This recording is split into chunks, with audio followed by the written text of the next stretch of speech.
Good evening, everybody. Welcome to tonight's edition of the Triangle Area SQL Server User Group's main meeting.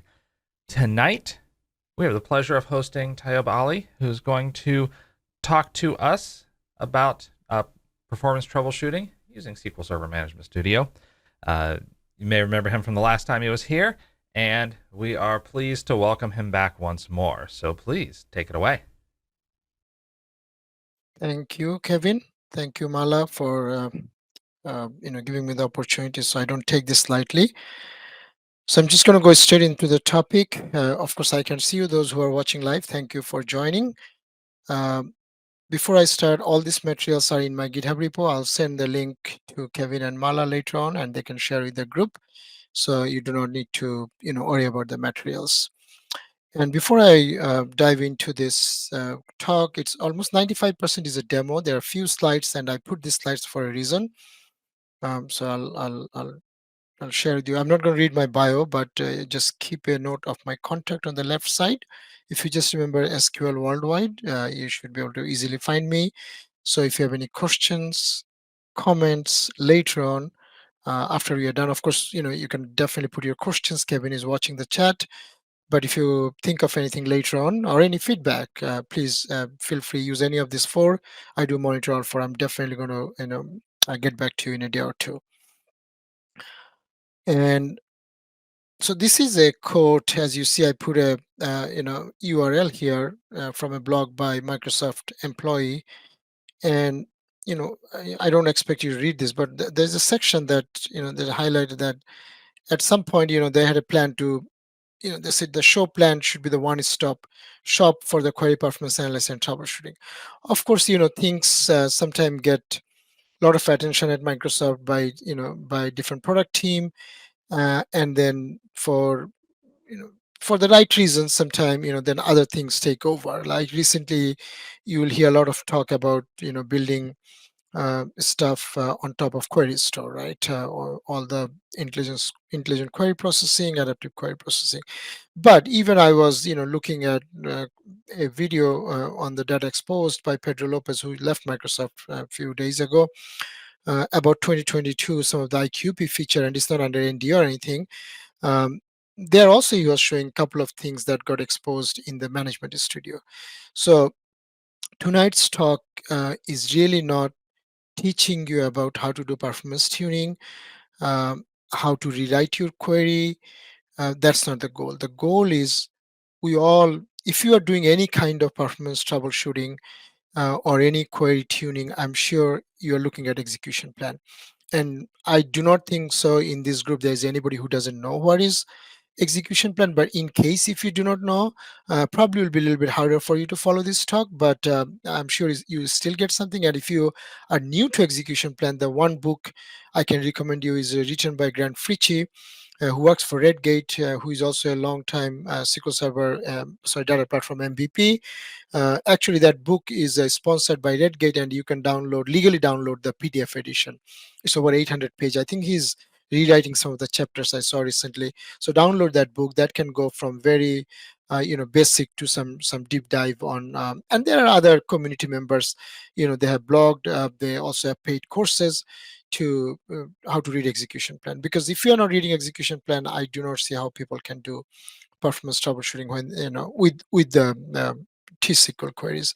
So my goal of this talk is to make you aware of certain features and not everything. It's just so you know that you should look a little bit more into the execution plan. There are a lot of information exposed in last few years, especially at one point. SQL Server Management Studio used to come with SQL Server binary.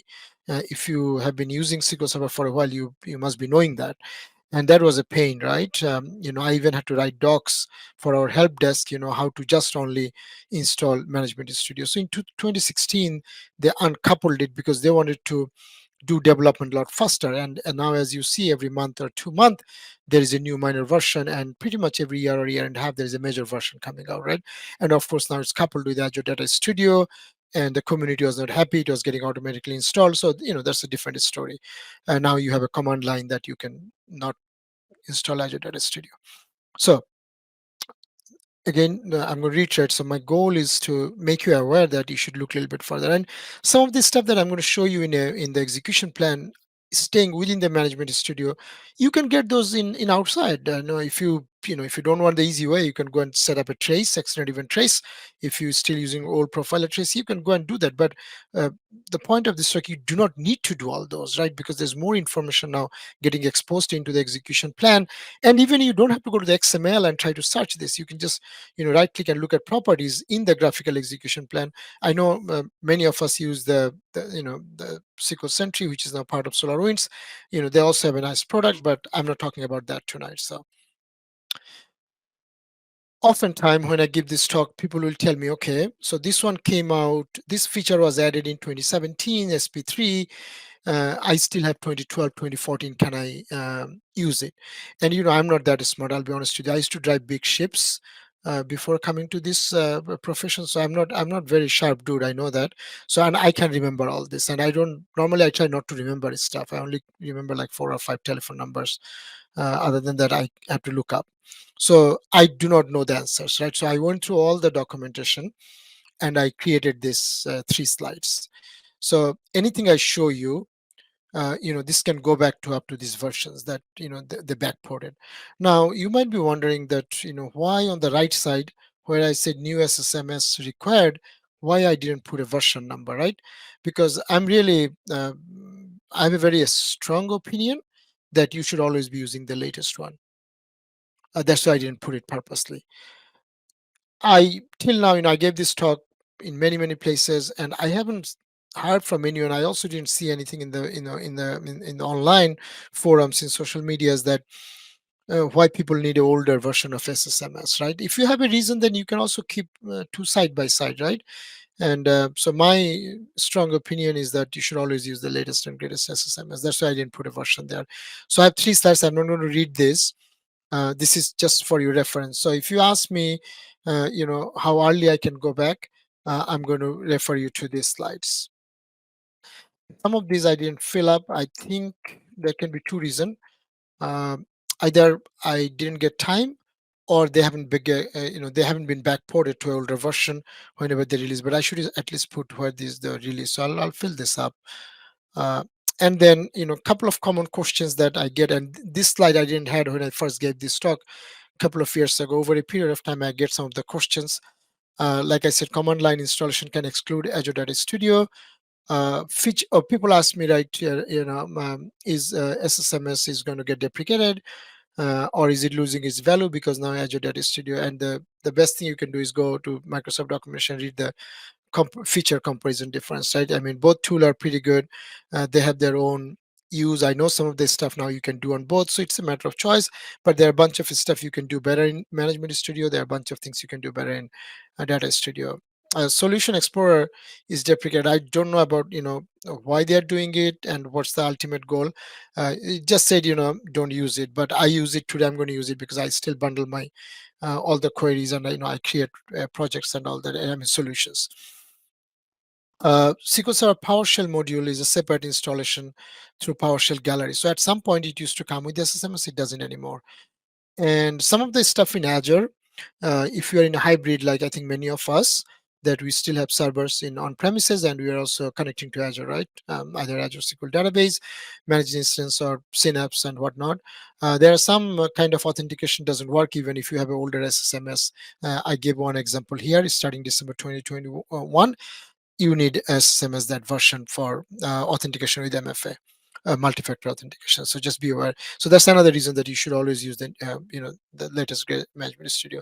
All my demo I'm going to use 2019 CU16 and the latest version of SSMS. I will compatibility level different time for just for demo purpose. And if you do not know what's compatibility level, that's another thing. Again, I doubt in this group there's anyone that will not know, but I'll still mention it. You should definitely look it up. I'm not going to talk about it because when you go to Azure SQL Database in PaaS, there is no SQL 27, SQL 2019. You can the only way to control the behavior is by compatibility level, and Microsoft is getting very aggressive with compatibility level, even with the vendors, to certify their product for compatibility level and not anymore for 2017, 19 or major versions, right? So you should definitely look at it. And there are a lot of things coming up that sometimes for us, if we want to do upgrade and we want to make sure that all the new features are going to work or no, Microsoft is aware that it's need huge amount of effort to check this and some of this stuff, so you can turn off, turn on, and not just at the database level. There are things that you can even put hints at a query level to control it. So it's good to know what's the compatibility level. And these are some of the things that I put. These are all URLs. You can go and read a little bit more. So that's all I have. I do not have any other slides. So if any question or comments before I go to the demo, I think this will be a good time to take those. So if there are any questions, anybody, please do get them in chat and we will ask away. But currently, nothing yet. Okay. Okay, thanks. So I'm not going to ask anymore. Kevin, you can stop me if you see anything relevant. Stop me anytime, because from here it's all demo all the way down.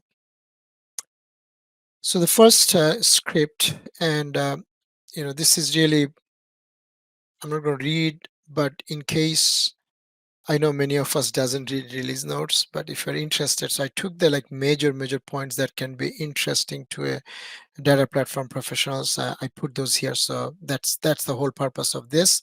I started this from 18 and all the way up to the latest release. So I'm going to shut that off. I did some setup here. Again, I put enough comments here where I downloaded the AdventureWorks, and then I went down here, used some of that mechanics query. I made sure I gave him credit, make some larger tables, and then I also did set up query store, some of the settings in the query store.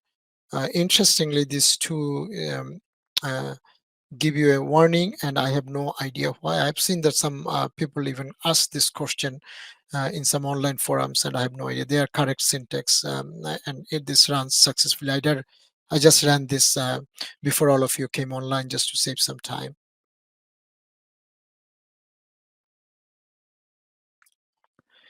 And all these are in GitHub. I'll refresh again to make sure that I have the latest and greatest there. So the first one, again, don't worry about these queries. They're very simple. They're not written to teach you any kind of TSQL, how to write better code or anything. Uh, per, most for demo purpose. So I'm just going to show you a couple of new things that came out in last few years. So there are two different kind of execution plan, estimated and actual. Um, you can use Control M, or there is a button here. You can turn it on from here also. And I also wrote, if you're downloading my scripts, you can press Control M. And the whole goal of this to just to show you a couple of new properties in the execution plan that can give you some benefit if you're looking for troubleshooting or looking for some trouble spot. This completion time was not there. This was added in some recent versions, and then some people said it's really not useful because it doesn't tell me how long the query ran. So if you do not like this, it doesn't bother me, but if it bothers you, you can go to the tools and you can go to the setting and you can turn it off if you really want to, in case if it bothers you. The other thing I want you to see, that now for every operator, right, you will see these two numbers. um, so let me highlight a couple of things here. Oh,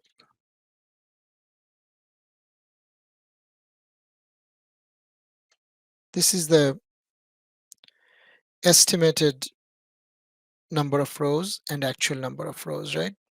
You see here this match, but in some places you will see that 99%, 100% pretty good.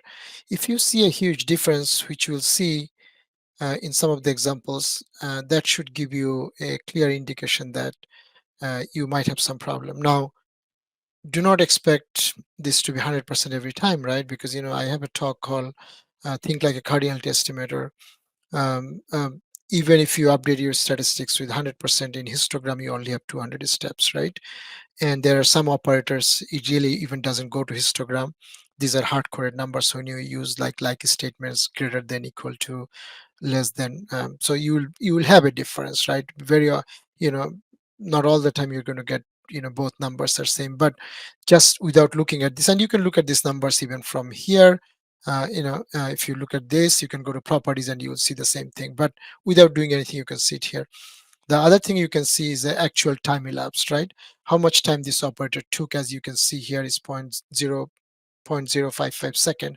So if you see that something ran longer, and you think, or someone is saying that, it's running longer than expected, I think just by looking at the plan, if it finishes, of course, if it's, running for infinite time, that's a different story. um,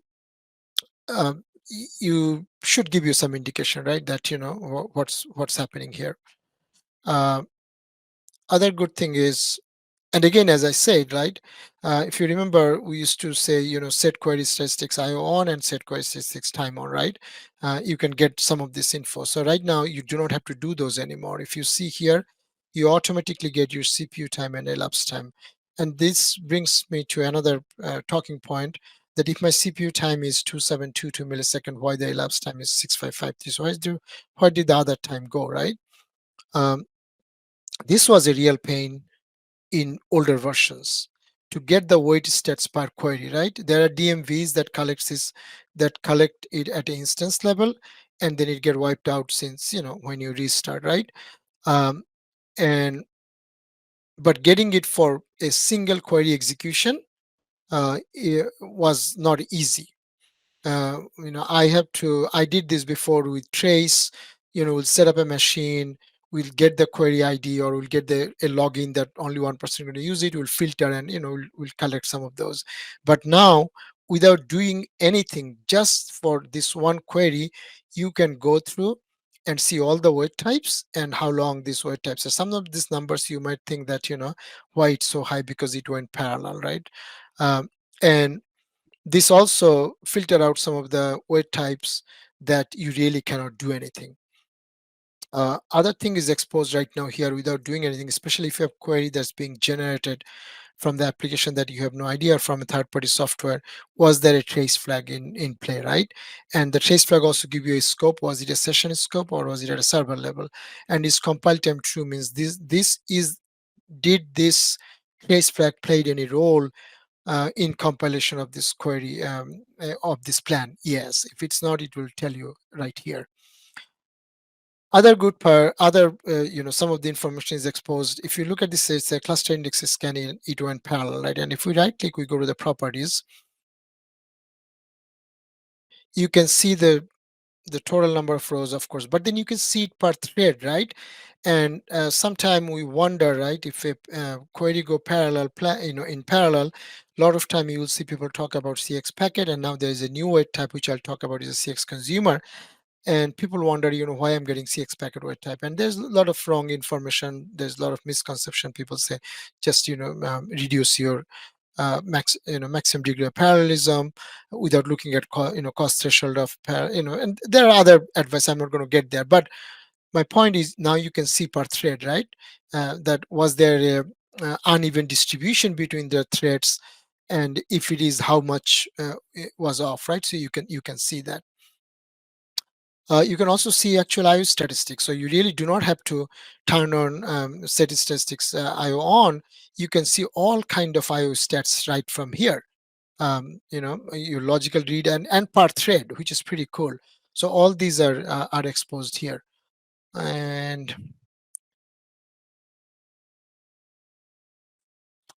there is one more thing I like is, sometimes people will send you an execution plan without sending you the query to look at, especially if the developer send you. One thing is good, once you open it now, if you click here, it actually gives you the query with the comment, which is pretty good. This was not there before. Uh, there's also some improvement on the query store that I want to show you.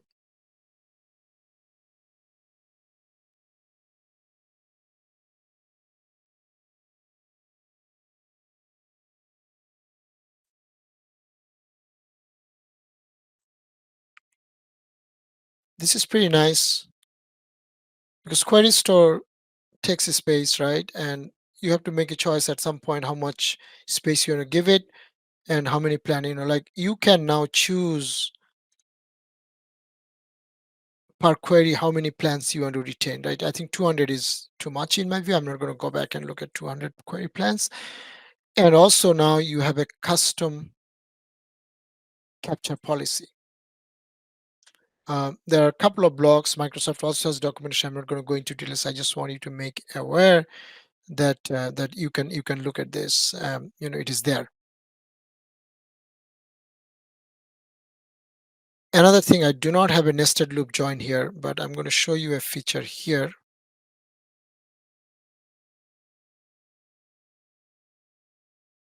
Estimated number of rows for all execution. This used to be a pain. Even if you search today for number of rows and with nested loop join, I think you will find hundreds of questions um, in the in different forums. The problem is to happen that they will tell you estimated number of rows per execution, and then it will tell you the number of executions. So nested loop join, if you have 100 rows from the top operator, it will come and do the work 100 times. But people didn't know that they had to take this number, estimated number of rows per execution, and then multiply that one by number of executions, and you'll always see questions and in the forums. But now they do it, and they give you this. The other one, which I'll show you an example if we have time, is a number of rows read, right? So in this case, as you see, the result set has 504 rows, and it has to read only 504. But there can be instances that it have to read more and to give you a less number of rows, right? So those are some of the things that you can just staying here, look at it without doing any trace or anything, give you some idea where should you look at in your query, and where the problem can be, right? That's kind of my point. And what I did, even on the GitHub, I have an old 2014 plan, which I'm not going to show you here. If you open that plan, you will not see many of the things that I showed you, just to make a comparison that, how good the new product is.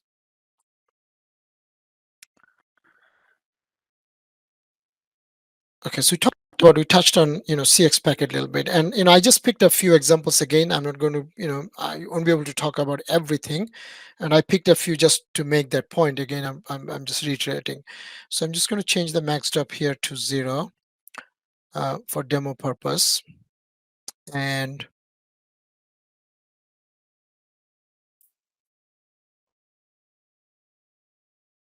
as you see here, once I run this query, my ID is 77. There's also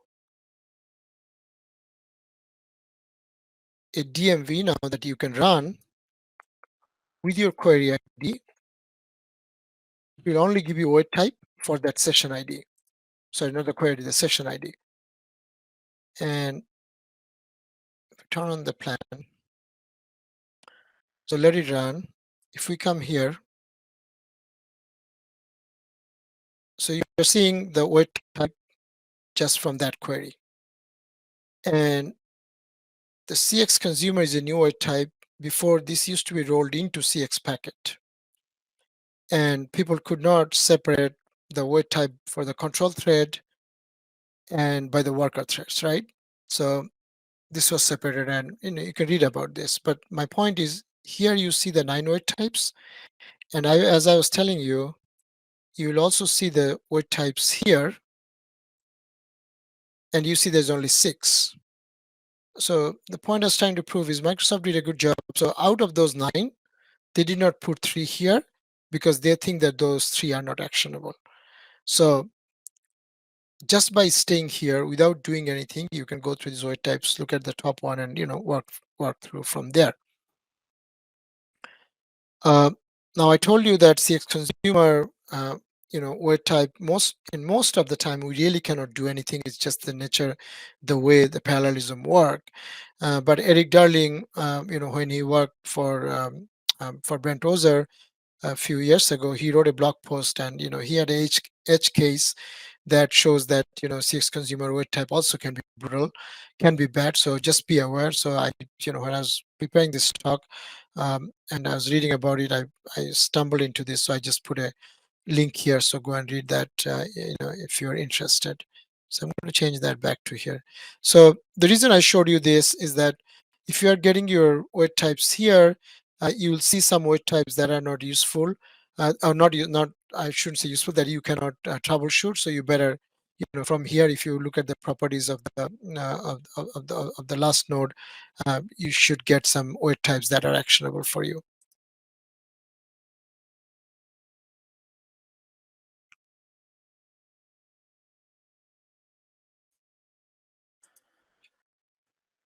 User-defined functions. I know some of you are heavy into development, and this has some drawbacks, right? And I know there is SQL Server 2019 has UDF inlining, user-defined functions inlining.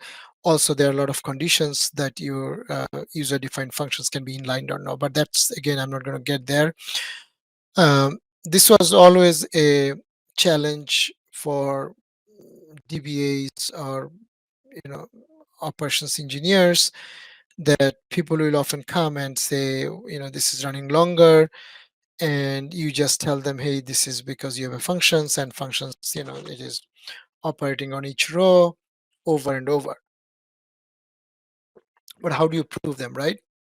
One way you can, again, like I said, you can set up a trace with the statement completed. I think you will see that function is getting called over and over.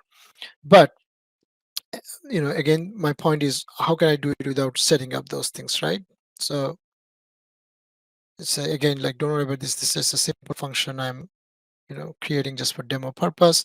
I'm going to set this up to 140, which is the default compatibility level for SQL Server 2017, because I'll also show you, there's the improvement in 2019, which is more of that IQP, intelligent query processing family, features. So in 2017 now, if I turn on my plan,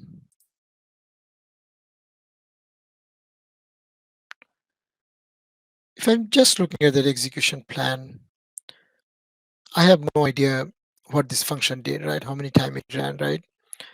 It's 98% cluster index scan, and then the other 2%.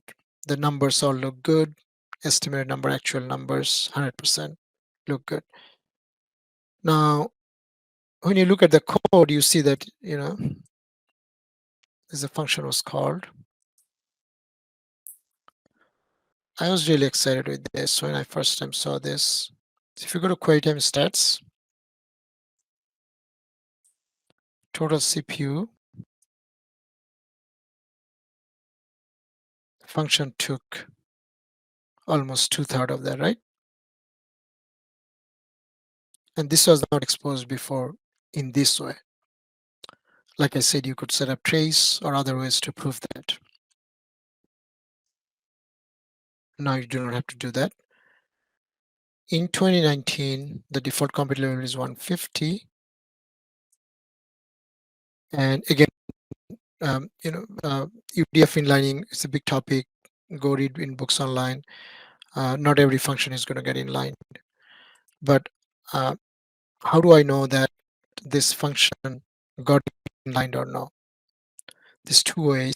As you see, look at the query plan now. Totally different. Number one, I do not see that here anymore.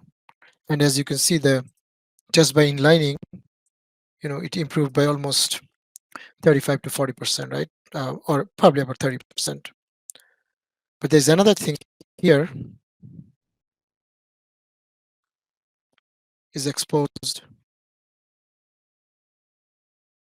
And there are DMVs that tells you, I think there are system views that tells you if your function can be inlined, is inlineable. No, I think even there is a function call you can do.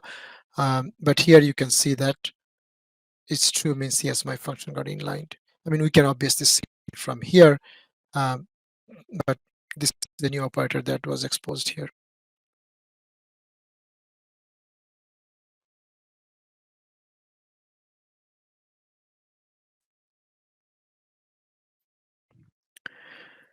Batch mode on row store, again, it's again a part of intelligent query processing, because batch mode was initially for column store indexes, and then there was request to turn it on for row store, and it was done, right? There's a video link I put from Nico.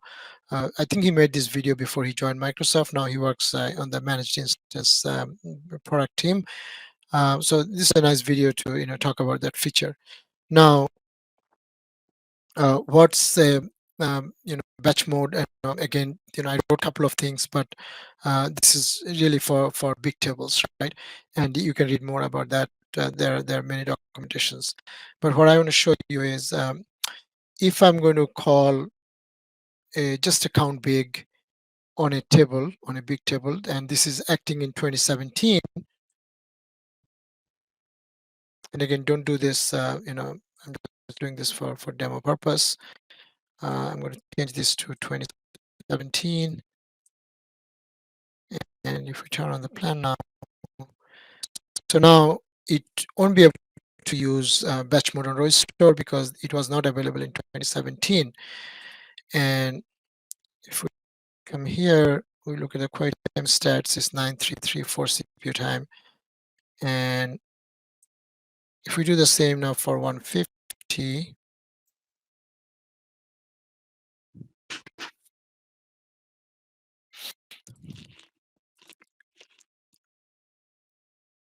you can see this is 2856, so it's almost 1/3. But the thing I want to show you is, how do you know that it used the batch mode on row store, right? There's another property or another operator got added in the execution plan to show you right there. So if you're running a query, you are wondering, if it use batch mode or not, you can see it here. I think there's another place it will was here. Yeah, also here you can see that.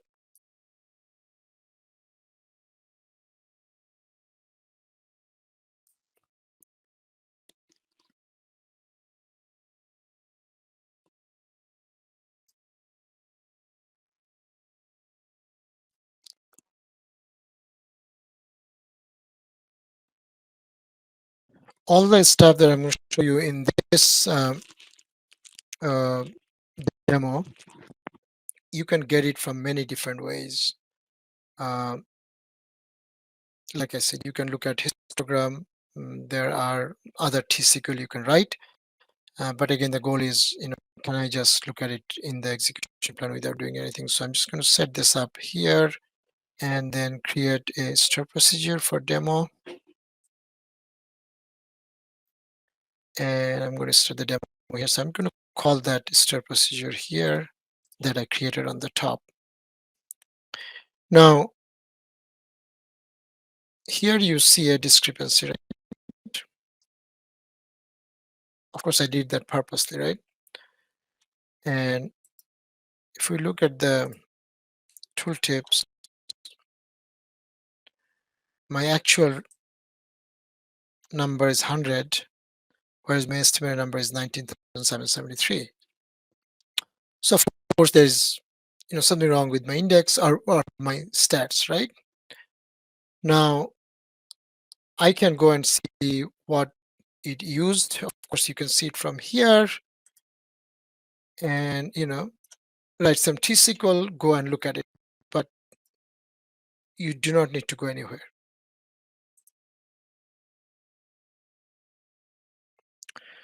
Everything is exposed right here. Database, when was my stats updated? Modification. I did this purposely, right? So how many rows were modified, and table index name, right? So again, all my point is, and I think I put it in the here, that I can get the same info. There's one way, two ways, and three ways actually I can get all this. But do I need to? No, because I already have it there. And if I do update stats now, I did a modification, I didn't update stats. And now if you run it, you'll see it there, 100, it's the same number. And if we come here now, we can see that I just updated it, and there are 0 rows modified since I last updated my stats. Again, you can get the same info from here. Someone asked me this question, um, that what happened if you have multiple stats were considered when this execution plan was generated by the query optimizer. Will it expose all those, right? Because I just showed you one. So I didn't know at that time when I was asked that question. So I went and look at it, and I saw that yes, it does. So in this case, it actually considered 8 different statistics, and it has information about all 8. So it will do that. And then later on, I was giving this talk, and Rafael Cuesta, I think from South America, probably Brazil, asked me that will it show a auto-created stats? And I told him I do not know. And he actually sent me this code before I had time to reproduce this. So I'm not going to run this, but just so you know that it does. So you know, there's some create table, insert data, and then it created did a select on a column that didn't have index, so it created a auto created index, and you could see that in the plan. So you can run it in your own time if you're interested, but it does show that one too.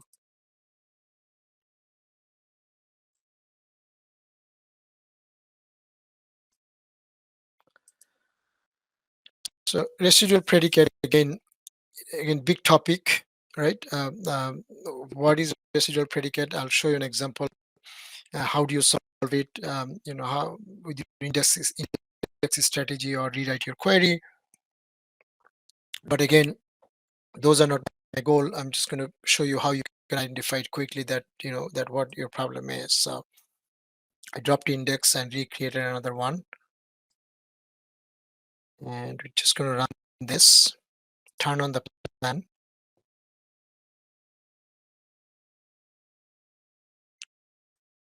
and if someone is looking at this plan, right, it's index sick and a select.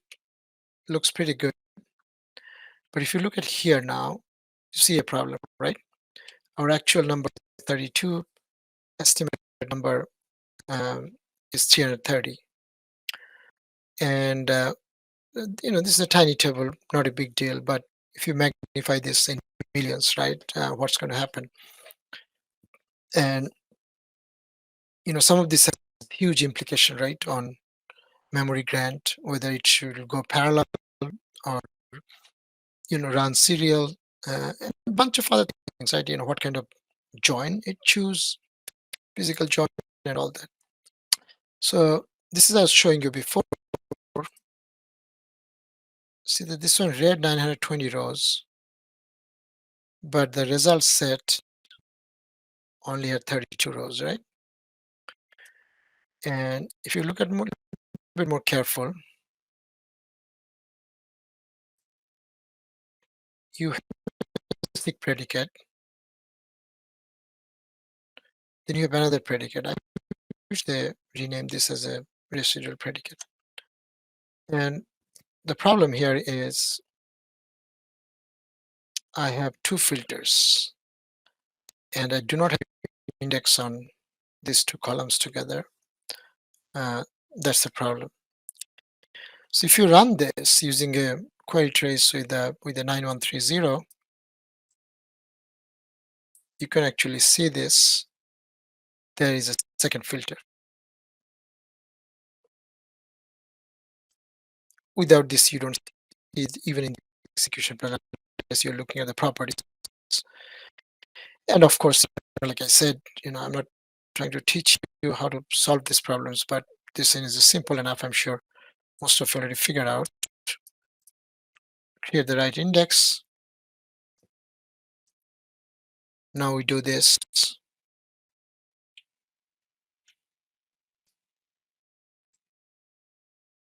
right? And if you look at the bottom of this tooltip, you do not see that other predicate that was here. It was all done in at the same time. The seek.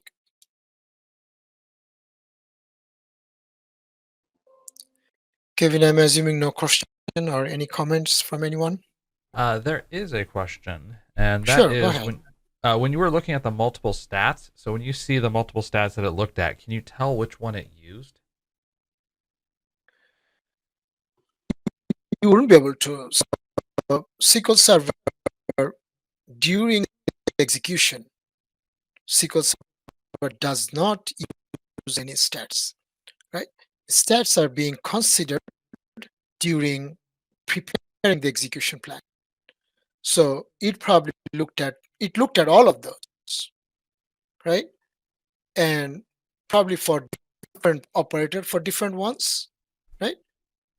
So you should just assume that all of those were used in preparing that execution plan. Fair enough. Thank you. Yeah. Looks like no other questions at the moment. Okay. There's a often time, and I don't see this recently, but even up to last year, there will be some of our colleagues, had reservation using extended event. People will say, it doesn't have a profiler, it doesn't have a UI, it's hard, it's starting from scratch and all that. So Microsoft finally was kind enough. They gave us a extended event profiler. I will be very honest with you. There was some excitement initially, but I haven't seen any improvement on this for a long, long time. So if all of you are already using extended event well into this, I think this particular demo will not be much benefit to any of you. But if you haven't switched yet, or you haven't used extended event, but you want to get into and you still have that itchy feeling, or I have to write this definitions, from the beginning, then this can be useful for you. So they already have two definitions, standard and TSQL, and TSQL I wrote here is a subset of a standard. So just go and just use the standard one. Do not even bother about TSQL. So what you can do, you can just come here and you can say launch session, right? And then you can, choose columns. You can do, and then you trace it running. One thing is this is not saving anywhere, right? So this is in the buffer. It's a circular buffer. It has a fixed amount of space. It's going to get filled up. Then it's going to overwrite like your transaction log files.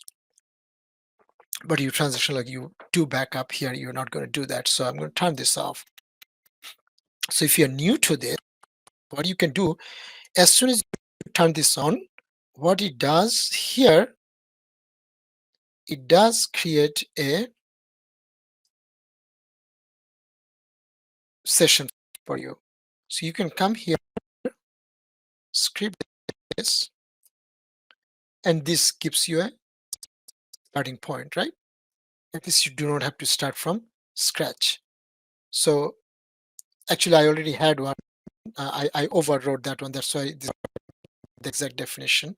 So let me take this off, delete. And now if I start this again, launch session, let me refresh this, right? You see here, this is running. So I can stop it. As you can see, it's already collecting data. And now if I script it out, so now I get a definition to start with, right? So what you can do, you do that,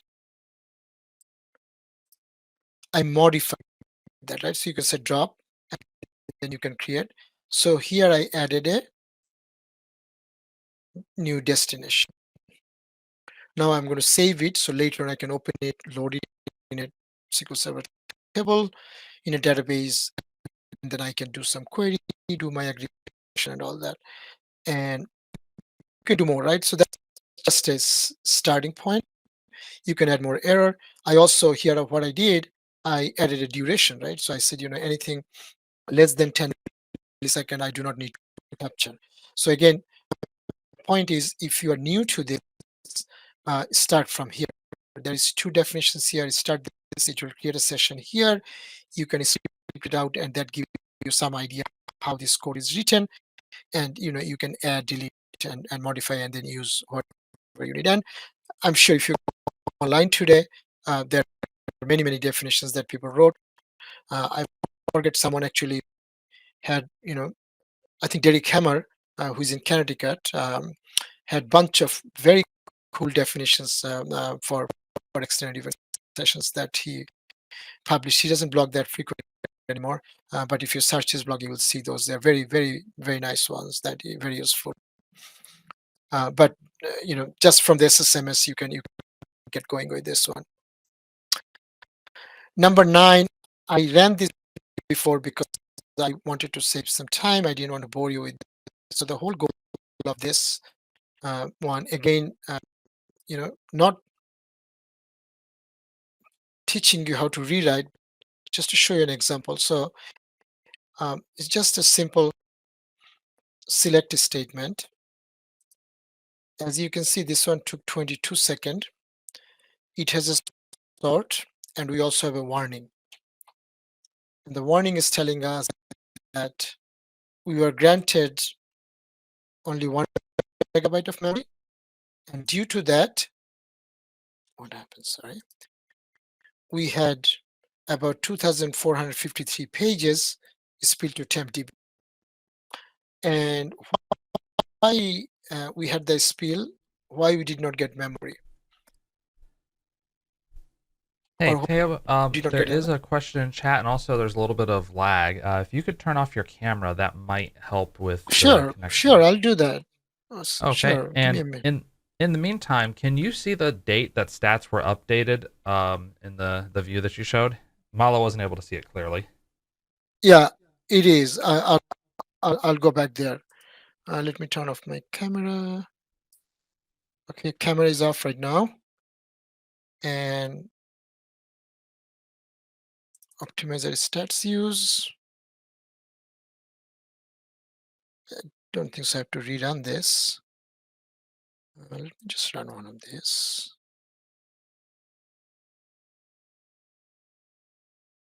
Did I do cleanup already? Okay, I'm going to rerun this.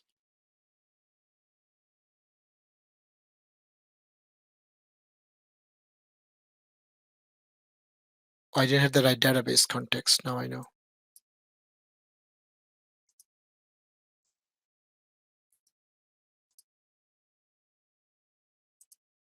Yep, last update.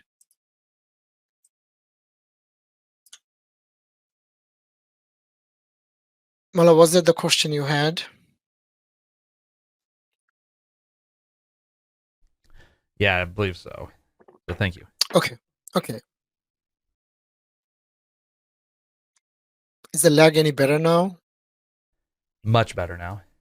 Okay, good. Okay, thanks for letting me know. Okay, so we saw there's a sort warning, and the reason it did not get enough memory. Oftentimes people will say, "Oh, you need more memory." Don't listen to those. I'll show you another thing. Uh, because my estimated row was 1, and my actual number is like 31 million, right? That is the reason. Uh, there is. I wrote a blog post about this. What does all this means, right? um, and other people also wrote about it. Smarter people than me, they wrote about this. SQL Server could have given this query up to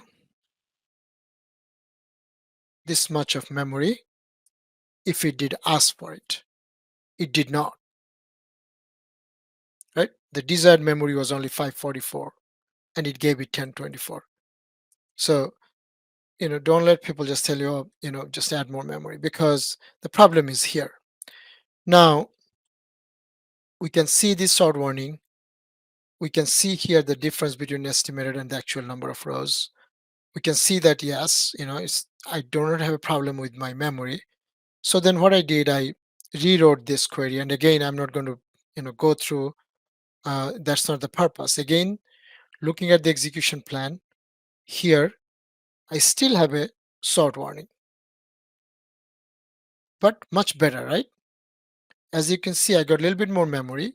Last time I got 1 meg, now I got 1352, 1.3, and I only have 26 page, right? A lot better.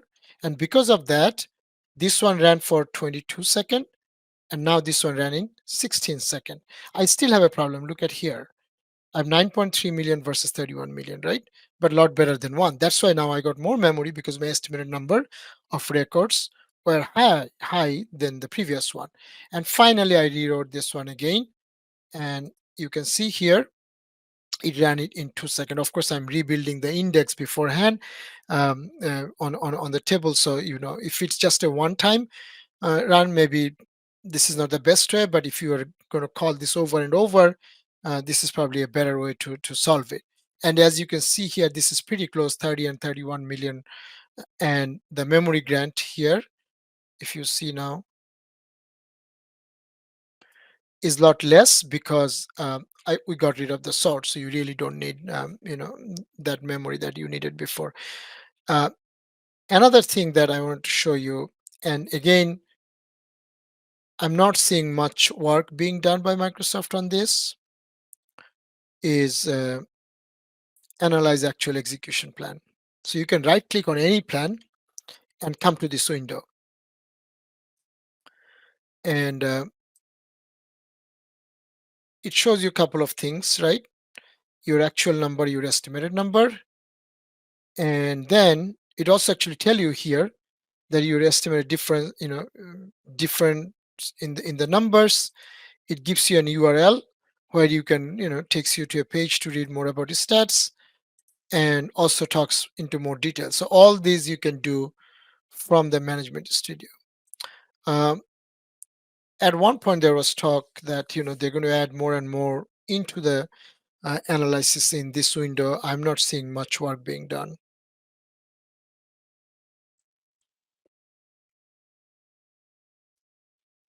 This one is very useful. I like this one. You can compare two plans. I picked a simple one just to keep it easier, but if you have two complex plans and you want to compare, it's pretty nice. So again, creating a store procedure here. I'm going to run this. I save this plan.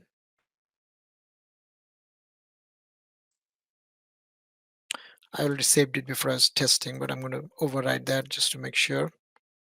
And as you can see here, I'm calling the same store proc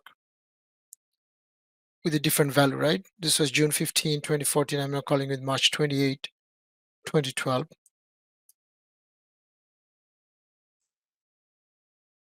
And oftentimes you'll see this, right? You get complaint, hey, this query was running fine 2 hours ago. We didn't change anything, nothing happened, right? Um, if you happen to have the other plan, or ask them for, what they were running with before, and now you run it, if you have two plans, you can come here and you can say compare show plan. Choose the other plan. And this is actually smart enough. So let me close this. And it actually group the shapes for you and does some color code. So if you have a large plan that the shape got changed, either it picked a different, for whatever reason, it will actually do those for you. And the other cool part is, if you do a properties, now you can see side by side, and even with the yellow mark, what it's telling you is that there's a huge difference. So of course, this one only, the actual number of rows that were rendered was 1173 compared to 113,000. Of course, it's going to take a little bit longer time. But the other thing that you can do side by side, and sometimes it's easier to tell people that, hey, when you ran it for first time, right, as you can see, my compile value and my runtime value was same, right, June 15, and then this plan got cached, and now I still have the plan compiled with 15, but I called with March 28. So it's a different parameter, but it's still using the plan from the cache. Of course, in 2022, which Pedro Lopez talked about openly, not under NDA or anything. They're talking about parameter sensitive queries will have multiple execution plans saved in the cache, right? If the stats are way different for for different keys. So, but that's not there yet. So all I'm saying, you can do some comparison right from here, right? And you can go through every one and see, okay, what happened to the one that was running longer, where things went different, and why it was, right? Because you have the query time stats, you have even the word types you can compare between the two run. Was there a trace flag? All of these, memory grant, you can go one by one and do a quick comparison right here without tracing it, without collecting more data or doing anything. There's a quick question in chat, and that is, Yep. do these new Management Studio features also work with the Azure Synapse Analytics dedicated SQL pool? I do not know. I do not know. And this is something maybe I'm going to write a note, because I do have access to um, Azure Synapse dedicated SQL pool. So I do not know, to be honest with you.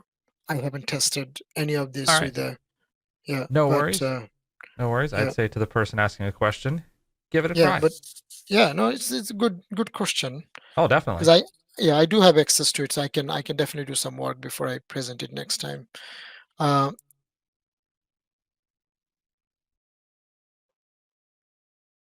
Searching show plan. So this is one of the example that if you look at in 2014 until 2014, even on the XML, right? If you do a cluster index scan, the only info you see is this, right? That's it. These four things. In 2016 RC 0, look at how many things got exposed. And if it was a parallel run, you will get this for each thread. All this information is exposed. So there's a lot of information. Now, one thing is, I can open the execution plan the way I'm showing you and make some sense out of it. But how can you capture all these details in a table format that you can go and analyze later on? And for that, there's something called query thread profile. Um, I put a URL. If you're interested, go and read more details and how to take advantage of it. So I'm going to do extended event trace. And as you can see that I have an event called query thread profile. So let me do this. And my name is Parfistats.exe, right? So I should be able to see it here. Refresh. And I'm going to start this. And watch live data. Now, I'm going to run this query.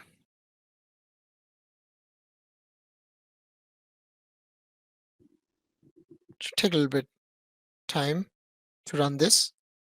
Meantime, query thread profile is collecting all this.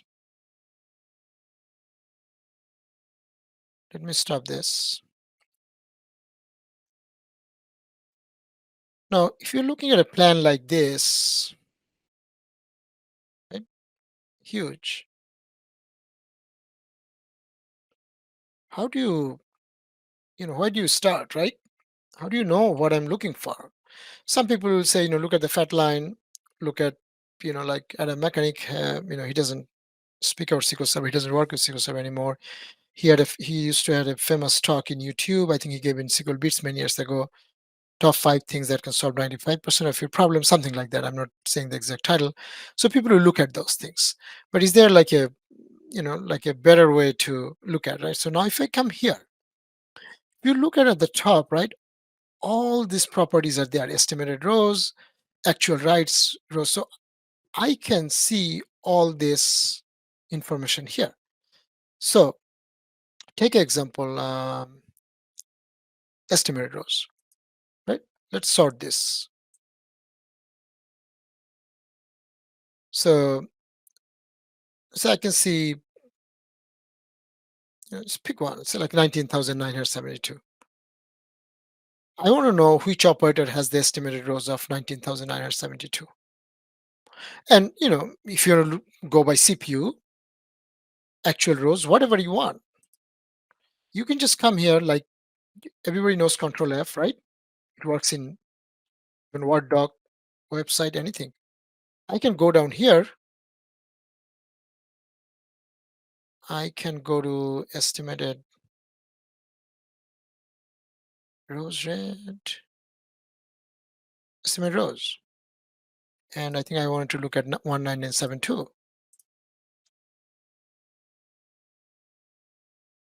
It will take me right to that operator where we have 191997. There's a bunch of those, right? So if you keep doing this, it will take you to the next one and next one. So I think this is cool. And now you can also save this, right, with your plan, and later on you can do some analysis if you want to. Estimated rows without row goal. I'm not going to go through this. We're almost in the hour, so I put enough comment here. Row goal, most of the time it's pretty helpful, especially if you have like a top statement. And there are a couple of examples I put. I also put a bunch of blog posts to read about if you do not know what's a row goal. And row goals also can hurt sometimes, so just to be aware. That's why Microsoft also has a hint that you can put to disable optimizer row goal. But how can you see it here in the execution plan? That was kind of my purpose of this. So in the properties you will see if row goal was used, and it also gives you the number that if row goal was disabled, sorry, if row goal was not used, instead of that small number of rows, what would be the bigger number of rows to be read or to be considered. So you can see all those. There's a bunch of dashboards. I'm not going to talk about all those. I listed a couple of those here, and some of those are not relevant really with the query execution. The one that I want to show you, and I'm not a big, and I'm not saying go and use Activity Monitor for your troubleshooting, but in case, because this takes about 3 to 4% of CPU. So if you have a bigger team and everybody start opening Activity Monitor, this can be, itself can be a problem. But I want you to draw your attention that if some of you are working for many years and if you haven't used it recently, you probably didn't see this active expensive queries. This is a new one got added. And if I go, I have a, okay, so I'm just going to start, a bunch of queries. Right now, let me try to put both in the same window if I can. I cannot. Okay. As you can see, you don't see anything right here, right? There is no queries. And oh, I closed it. Sorry.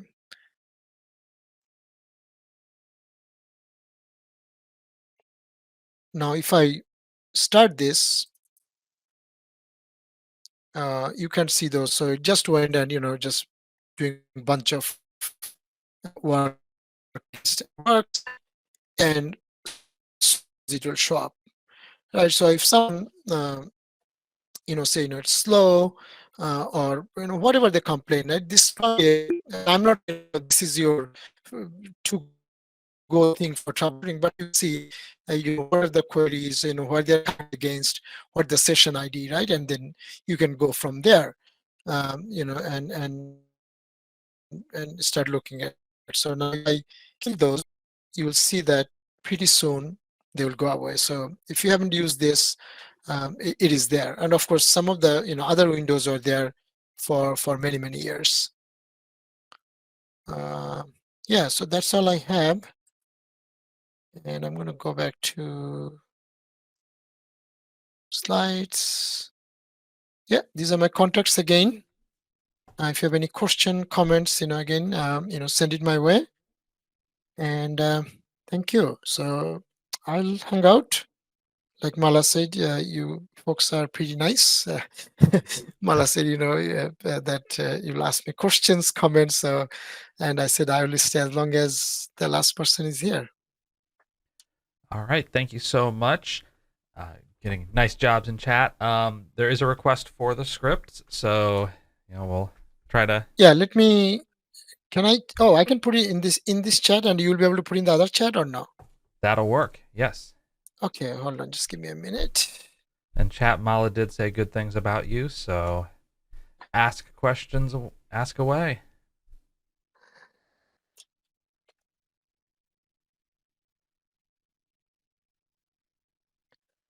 I'm not sure if I refreshed it over the weekend. I did check everything on the weekend, so let me. You got an amazing presentation. So all of you save this, but do not download right now. I'll make sure I refresh the repo before I go to bed tonight. So just bear with me because I did uh, I did bunch of changes over the weekend for this presentation, added few things and modified. So and I don't see those here for sure. So these are very old. So keep that link, but definitely tomorrow will be the safe bet to download everything. Excellent. And everybody just got to see our amazing production values here. As I open up chat and copy and paste into a totally different chat. Great presentation, very useful. Yes, definitely. And so as we wrap things up for today, if there are any last second questions, get them in like Indiana Jones sliding under the wall that's closing. Be sure to grab your fedora on the way out. And if there are any questions, I'll vamp for just about a minute, Sure, just in yeah. case anybody does have a question.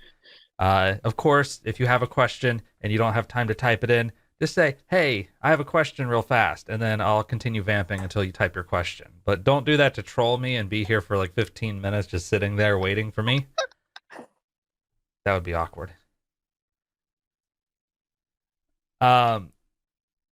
Looking like no questions in chat, so everybody remember that next Tuesday we will have our data science and business intelligence meetup. This will involve Priscilla Camp talking about artificial intelligence in Power BI. So stay tuned for that. Check us out at meetup.com/TRIPASS, meetup.com/TriPass. And also be sure to check out Taiyob's presentations scripts afterwards, which will be available tomorrow-ish. And I believe that's all she wrote. So with all of those 80s references out of the way, I want to say thanks, everybody. And until we see each other again, take care. Thank you.